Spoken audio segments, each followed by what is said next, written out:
kuti wamuna achitohumana kwainga akusiya basa kuno mhiri ndoenda kuZimbabwe.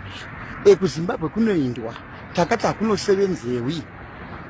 KuZimbabwe hakuende kunoshandiwa, unoenda kunoshanya.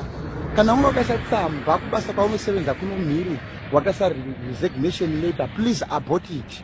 Nekuti kuZimbabwe kwacho kwatova nejob phobia. Hakuchina zvokuti basa because mushandi nomushandi uyu vose vari kudzingwa basa.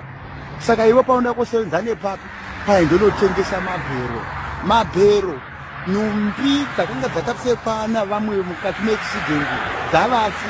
Hurumende hachadi munhu unotengesa china, yakaramba munhu unotengesa china. Zvechina havachada.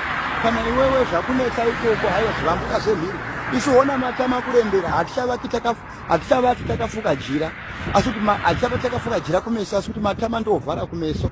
Ai kuZimbabwe zvayo zvinhu zvachinja.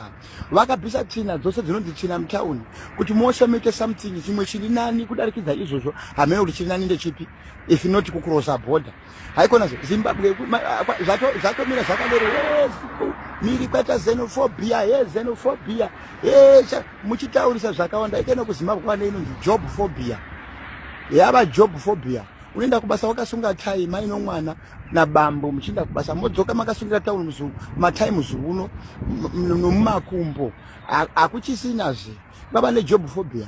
Imi ndaimiri ndopota wamunhu kwai ndototenga imba ndatinda kuchitungwiza kutauni kutenga chitina chokuvaka imba nokusungirwa shambo muchivhagwa.